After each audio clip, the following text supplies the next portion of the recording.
계단을 오를 때마다 아이고 소리가 나오시나요? 아침에 일어날 때 무릎이 뻣뻣해서 한참을 절뚝거리시나요? 예전엔 아무렇지 않게 하던 산책이 이제는 부담스러우신가요? 장을 보러 나갔다가 돌아오면 무릎이 욱신거려서 하루 종일 앉아 계시게 되나요? 이런 증상들을 겪고 계신다면 혼자가 아니십니다. 실제로 우리나라 65세 이상 인구의 약 73%가 무릎 관절 불편함을 경험하고 있다고 보건복지부 통계청 자료에서 밝혔습니다. 많은 분들이 나이가 들어서 그런가 봐요. 다들 그런 거 아닌가요? 라고 체념하고 계시지만 사실 무릎 통증은 단순히 나이 때문만은 아닙니다. 저는 지난 20년 동안 이런 고민을 안고 계신 분들을 만나왔습니다. 처음엔 작은 불편함으로 시작했다가 점점 일상생활 전체가 위축되어 가는 모습을 너무 많이 봐왔거든요. 그런데 놀라운 사실은 올바른 방법만 알면 60대, 70대에도 무릎 건강을 충분히 회복할 수 있다는 것입니다. 안녕하세요. 저는 20년간 시니어 건강관리와 운동재활 분야에서 활동해온 건강관리사 김상훈입니다. 국가자격 건강운동관리사 자격증과 실버운동지도사 자격, 그리고 노인체육지도사 자격을 보유하고 있으며 지난 20년간 4,500명 이상의 50에서 70대 분들의 관절 건강 회복을 도와왔습니다. 또한 대한노인체육학회 정회원으로 활동하며 시니어 건강에 관한 연구와 교육을 지속적으로 진행하고 있습니다. 제가 이 분야에 깊이 관심을 갖게 된 계기는 제 어머니 때문이었습니다. 당시 67세이던 어머니께서 무릎 통증으로 고생하시는 모습을 보며 단순히 약물에만 의존하지 않고 근본적인 해결책을 찾고 싶었습니다. 어머니는 평생 활동적으로 사셨던 분인데 무릎 때문에 집 밖 나들이조차 꺼려하시게 되었거든요. 그때 저는 결심했습니다. 어머니와 같은 고통을 겪는 모든 시니어분들을 위해 안전하고 효과적인 관절 건강 회복법을 찾아보겠다고요. 그리고 수년간의 연구와 임상 경험을 통해 놀라운 사실을 발견하게 되었습니다. 많은 분들이 무릎 통증의 원인을 관절 자체의 노화로만 생각하시지만 실제로는 관절 주변 근육의 약화와 혈액순환 장애, 그리고 잘못된 생활 습관이 더 큰 원인이라는 것입니다. 제가 도움을 드린 분들 중에는 정말 놀라운 변화를 경험하신 분들이 많습니다. 72세 박영숙 할머니의 경우를 말씀드리면 무릎 통증으로 5년간 집 밖 나들이를 포기하셨던 분이었습니다. 계단 한 칸 오르는 것도 힘들어 하시고 장보기조차 가족들에게 부탁하셔야 하는 상황이었어요. 처음 만났을 때 할머니는 이제 늙어서 어쩔 수 없는 거 아닌가요? 라고 하시며 많이 위축되어 계셨습니다. 하지만 제가 알려드린 관절 강화, 운동과 순환 개선법을 3개월간 꾸준히 실천하신 후 놀라운 변화가 일어났습니다. 이제는 손주들과 함께 놀이공원도 다니실 수 있게 되셨어요. 할머니께서 무릎이 이렇게 가벼워질 수 있는지 몰랐어요. 손주들이 할머니가 달라졌다고 해요라고 하시며 눈물을 글썽이셨던 모습이 아직도 생생합니다. 지금은 동네 경로당에서 다른 어르신들에게도 운동법을 가르쳐 주시고 계세요. 68세 이철수 할아버지의 경우도 마찬가지였습니다. 평생 등산을 즐기셨던 분인데 무릎 때문에 3년간 산에 오르지 못하셨습니다. 예전엔 주말마다 산에 갔는데 이제는 평지를 걷는 것도 힘들어요라고 하시며 많이 우울해하셨어요. 등산복과 등산화를 모두 정리하려고 하셨다고 하더라고요. 하지만 관절 주변 근육 강화와 올바른 보행법을 체계적으로 익히신 후 4개월 만에 다시 낮은 산부터 오르기 시작하셨습니다. 처음에는 30분짜리 둘레길부터 시작해서 지금은 예전처럼 2~3시간짜리 등산을 즐기고 계세요. 산에서 보는 일출이 이렇게 소중한 줄 몰랐어요. 다시 산에 올 수 있게 해주셔서 정말 감사해요라고 하시며 활기찬 모습을 보여주셨습니다. 65세 최미영 할머니는 또 다른 케이스였습니다. 시장 보기도 힘들 정도로 무릎이 아프셨는데 특히 아침에 일어날 때가 가장 심하셨어요. 밤새 무릎이 굳어버린 것 같아서 아침마다 한참을 비비고 주물러야 움직일 수 있어요라고 하셨거든요. 그래서 장보기를 미루다 보니 냉장고는 늘 비어있고 식사도 간단히 때우게 되셨다고 하더라고요. 하지만 관절 순환 개선 방법과 아침 무릎 워밍업 루틴을 실천하신 지 6주 만에 눈에 띄게 좋아지셨습니다. 아침 기상 시 뻣뻣함이 현저히 줄어들었고 시장 보기가 다시 즐거운 일상이 되셨어요. 장보기가 이렇게 즐거울 줄 몰랐어요. 이제 신선한 재료로 맛있는 음식을 해먹을 수 있게 되니까 하루하루가 활기차요라고 하시며 밝은 표정을 지으셨습니다. 이런 변화들이 가능한 이유는 무엇일까요? 바로 무릎 통증의 진짜 원인을 파악하고 근본적인 해결책을 찾았기 때문입니다. 많은 분들이 무릎이 아프면 쉬어야 한다고 생각하시는데 사실은 적절한 운동과 관리를 통해 관절 주변 환경을 개선하는 것이 더 중요합니다. 저희가 제공하는 방법들을 따르시면 여러분도 이런 변화를 경험하실 수 있습니다. 2, 3주 후에는 아침에 일어날 때 무릎의 뻣뻣함이 줄어들고 계단 오르내리기가 한결 수월해집니다. 많은 분들이 아침에 일어나는 게 이렇게 가벼울 수 있구나라고 놀라시곤 해요. 1, 2개월 후에는 30분 이상 걷기가 가능해지고 쪼그려 앉았다 일어나는 동작이 편해집니다. 예전에는 피하던 바닥 청소나 화분 가꾸기 같은 일들을 다시 할 수 있게 되시죠.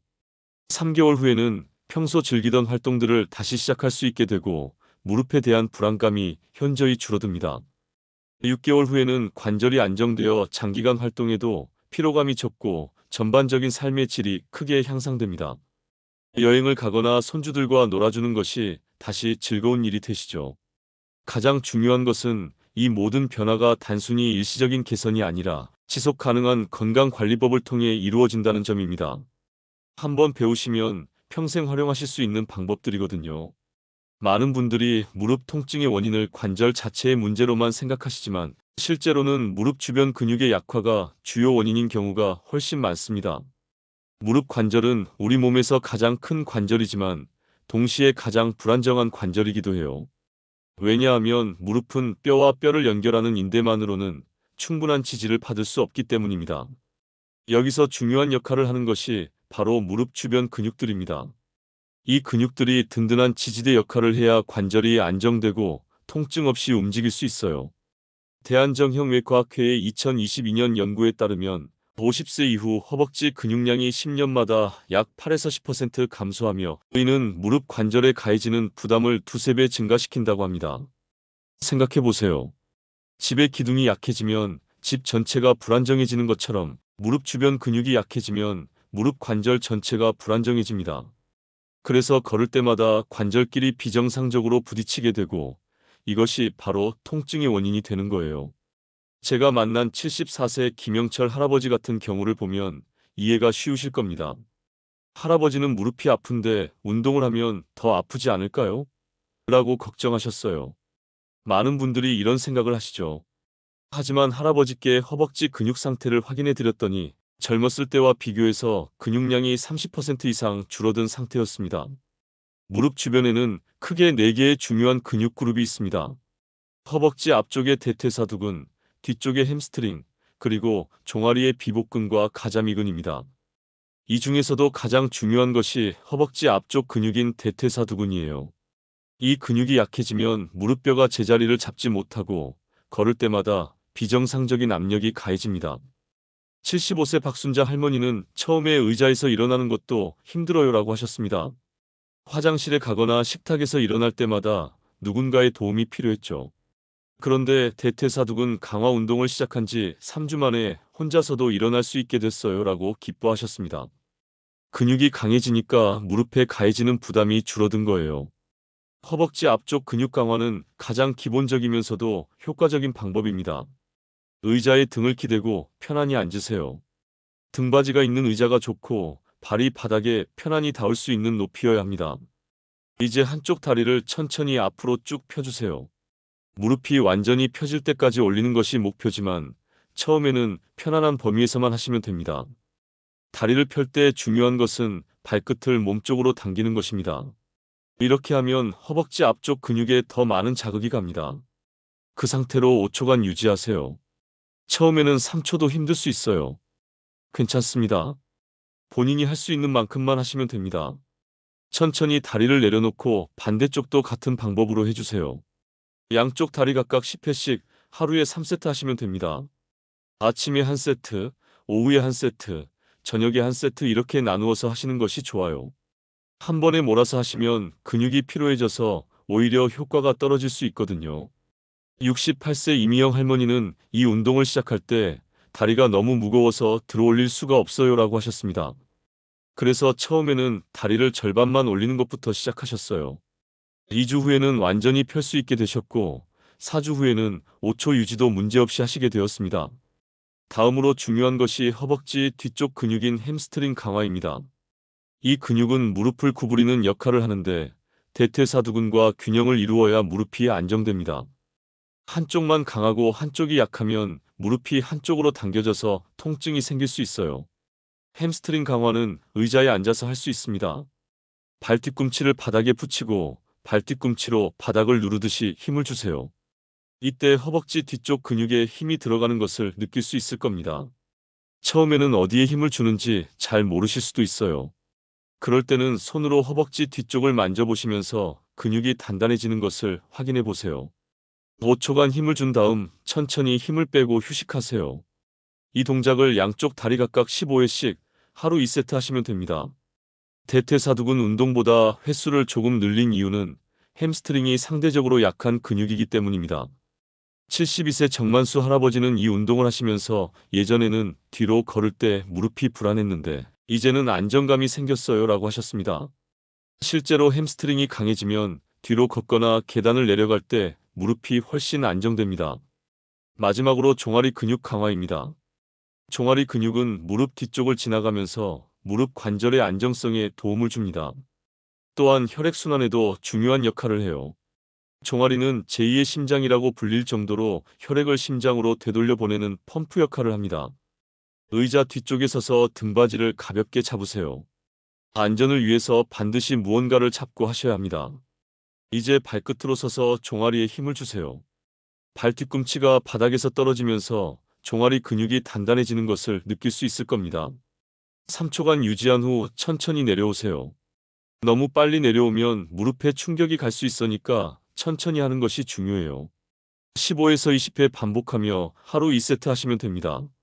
69세 김순희 할머니는 종아리 운동을 하고 나면 다리가 가벼워지는 느낌이에요 라고 하셨습니다.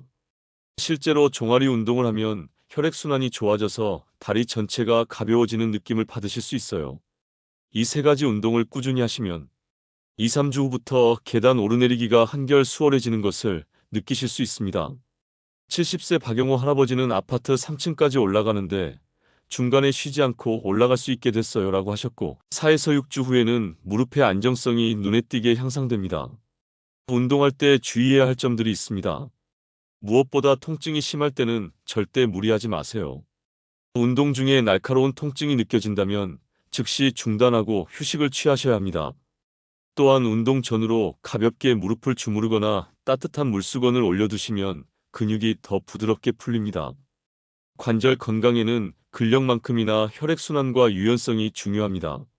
많은 분들이 이 부분을 간과하시는데 실제로는 무릎 관절의 움직임과 통증 완화에 결정적인 역할을 합니다. 나이가 들면서 관절 주변의 혈액순환이 저하되고 관절을 둘러싼 조직들이 굳어지면서 움직임이 제한되는 것이 바로 이런 이유 때문이에요. 73세 조영숙 할머니께서 처음 저를 찾아오셨을 때 하신 말씀이 생각납니다. 아침에 일어나면 무릎이 녹슬어버린 것 같아요. 한참을 비비고 주물러야 겨우 움직일 수 있어요. 이런 증상은 관절 내 윤활액 분비가 줄어들고 혈액순환이 원활하지 않아서 생기는 현상입니다. 미국 관절염 재단의 연구에 따르면 규칙적인 관절 운동과 순환 개선 활동은 관절 내 윤활액 생성을 30% 증가시키고 관절 가동 범위를 평균 25% 향상시킨다고 합니다. 더 중요한 것은 이런 효과가 나이와 상관없이 나타날 수 있다는 점입니다. 관절 내에는 활액이라고 불리는 윤활액이 있습니다. 이 윤활액은 관절이 부드럽게 움직일 수 있도록 도와주는 천연 윤활유 같은 역할을 해요. 그런데 움직임이 줄어들거나 혈액순환이 나빠지면 이 윤활액의 분비량이 줄어들고 질도 떨어집니다. 마치 오랫동안 사용하지 않은 무늬 경첩이 뻑뻑해지는 것과 같은 원리예요. 무릎 관절 워밍업은 이런 윤활액 분비를 촉진하고 관절 주변 혈액순환을 개선하는 가장 기본적이면서도 효과적인 방법입니다. 의자에 앉아서 다리를 어깨 너비로 벌리세요. 이때 발바닥이 바닥에 편안히 닿을 수 있는 의자 높이가 좋습니다. 무릎에 손을 올리고 시계 방향으로 천천히 원을 그려주세요. 손바닥 전체로 무릎을 감싸듯이 하면서 부드럽게 원을 그리는 것이 포인트입니다. 너무 세게 누르지 마시고 마치 무릎을 어루만져 주듯이 부드럽게 해주세요. 10회 돌린 후 반시계 방향으로 10회 더 돌려주세요. 이 동작을 하시면서 무릎 관절 안에서 조금씩 따뜻해지는 느낌을 받으실 수 있을 겁니다. 66세 김정자 할머니는 손으로 무릎을 돌려주니까 관절 안이 부드러워지는 느낌이에요 라고 하셨어요. 이것이 바로 윤활액 분비가 촉진되고 있다는 신호입니다. 하루아침, 저녁으로 2회 실시하시는 것이 좋습니다. 특히 아침에 일어나서 바로 하시면 밤새 굳어진 관절을 부드럽게 풀어주는 효과가 있어요. 저녁에는 하루 동안 쌓인 관절의 피로를 풀어주는 역할을 합니다. 다음으로 중요한 것이 무릎 굽혔다 펴기 운동입니다. 이 운동은 관절의 가동 범위를 넓히고 관절 주변 조직의 유연성을 향상시키는데 매우 효과적입니다. 침대나 소파에 앉아 다리를 앞으로 뻗으세요. 등받이가 있다면 등을 기대도 좋고 없다면 손으로 뒤쪽을 짚고 몸을 지지하세요. 무릎을 천천히 구부려 발뒤꿈치를 엉덩이 쪽으로 당겨주세요. 이때 중요한 것은 절대 무리하지 않는 것입니다. 통증이 느껴지지 않는 편안한 범위에서만 구부리시면 됩니다. 처음에는 90도 정도만 구부려져도 충분해요. 편안한 범위에서 2초간 멈춘 후 천천히 펴주세요. 이 과정에서 무릎 관절 내부의 윤활액이 순환되면서 관절이 부드러워집니다. 양쪽 다리 각각 15회씩 하루 3세트 실시하시면 됩니다. 71세 박동수 할아버지는 이 운동을 시작할 때 무릎이 60도 정도밖에 안 구부려져요 라고 하셨습니다. 관절이 굳어서 가동 범위가 많이 줄어든 상태였어요. 하지만 3주 후에는 90도, 6주 후에는 거의 정상 범위까지 구부릴 수 있게 되셨습니다. 무릎이 이렇게 잘 구부려질 줄 몰랐어요 라고 하시며 놀라워하셨죠. 발목과 종아리 관리도 무릎 건강에 중요한 역할을 합니다. 발목과 종아리는 무릎과 연결되어 있어서 이 부분이 굳으면 무릎에도 영향을 미칩니다. 또한 종아리는 하체 혈액순환의 핵심 역할을 하는 부위이기도 해요. 의자에 앉아 한쪽 다리를 약간 들어 올리세요. 발목을 시계 방향으로 10회, 반시계 방향으로 10회 돌려주세요. 발목을 돌릴 때는 발가락 끝으로 공중에 큰 원을 그린다고 생각하시면 됩니다. 이 동작은 발목 관절의 유연성을 향상시키고 종아리 혈액순환을 개선합니다. 다음으로 발끝을 몸쪽으로 당겨 종아리를 15초간 늘려주세요. 이때 종아리 뒤쪽이 시원하게 늘어나는 느낌을 받으실 수 있을 겁니다. 너무 아프게 당기지 마시고 시원한 정도로만 늘려주세요. 반대쪽 다리도 같은 방법으로 실시하시면 됩니다. 68세 이순옥 할머니는 종아리를 늘려주니까 무릎까지 시원해지는 느낌이에요 라고 하셨습니다. 실제로 종아리 스트레칭을 하면 무릎 뒤쪽의 긴장도 함께 풀어져서 무릎 전체가 편안해집니다. 관절 순환을 개선하는 또 다른 효과적인 방법은 온열요법입니다. 따뜻한 물수건이나 온열팩을 무릎에 15에서 20분 정도 올려두시면 혈관이 확장되면서 혈액순환이 개선됩니다. 특히 운동하기 전에 적용하시면 관절이 더 부드러워져서 운동 효과가 증가해요. 74세 강영희 할머니는 따뜻한 물수건을 올려두고 관절 운동을 하니까 무릎이 훨씬 부드럽게 움직여요 라고 하셨습니다. 온열요법은 통증 완화에도 도움이 되어서 운동을 더 편안하게 할 수 있게 해줍니다. 냉찜질도 상황에 따라 도움이 됩니다. 운동 후에 무릎이 붓거나 열감이 있을 때는 10에서 15분 정도 냉찜질을 해주시면 염증을 가라앉히는 데 효과적입니다. 다만 너무 차갑게 하시면 안 되고 수건으로 한번 감싸서 사용하세요. 마사지도 순환 개선에 좋은 방법입니다. 무릎 주변을 부드럽게 주무르듯이 마사지해주세요. 무릎뼈 주변에 움푹 들어간 부분들을 엄지손가락으로 살살 눌러주시면 됩니다. 너무 세게 누르지 마시고 시원한 정도의 압력으로 해주세요. 1에서 2주 후부터 아침 기상 시 관절 뻣뻣함이 줄어들고 4에서 6주 후에는 관절 가동 범위가 눈에 띄게 늘어납니다. 69세 최영수 할아버지는 예전에는 양반 다리를 할 수 없었는데 이제는 바닥에 앉아서 손주들과 놀 수 있게 됐어요 라고 기뻐하셨습니다. 많은 시니어분들이 무릎 통증 때문에 걷기를 피하시는데 이는 오히려 관절을 더욱 약화시킵니다. 올바른 방법으로 걷는 것은 관절에 적절한 자극을 주어 연골 건강을 유지하고 주변 근육을 강화하는 최고의 운동입니다. 문제는 대부분의 분들이 잘못된 보행 습관을 갖고 계시다는 점이에요. 72세 김말순 할머니께서 처음 저를 찾아오셨을 때의 걸음걸이를 보면 이해가 쉬우실 겁니다. 무릎이 아파서 다리를 끌듯이 걸으시고 몸을 한쪽으로 기울여서 아픈 쪽 무릎에 체중이 덜 실리도록 하셨어요. 이렇게 걸어야 덜 아파요라고 하셨지만 사실 이런 걸음걸이는 다른 쪽 무릎과 허리에 더 큰 부담을 주게 됩니다. 대한재활의학회의 2023년 연구에 따르면 올바른 보행법을 익힌 65세 이상 성인의 경우 무릎 관절 통증이 평균 40% 감소하고 일상생활 만족도가 60% 향상되었다고 합니다. 더 놀라운 것은 이런 효과가 보행법 교정 후 불과 4-6주 만에 나타났다는 점입니다. 올바른 보행의 첫 번째 핵심은 자세입니다. 머리를 들고 시선은 15m 앞을 바라보세요.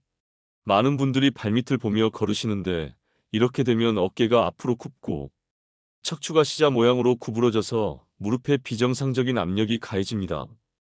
67세 박성호 할아버지는 평생 발밑을 보고 걸었는데 앞을 보고 걸으니까 무릎이 훨씬 편해요라고 하셨어요. 어깨는 자연스럽게 내리고 팔은 가볍게 흔들어 주세요. 팔을 흔드는 것이 단순한 균형 유지가 아니라 전신의 혈액순환을 도와주고 보행의 리듬을 만들어줍니다. 처음에는 의식적으로 팔을 흔들어야 하지만 익숙해지면 자연스럽게 됩니다.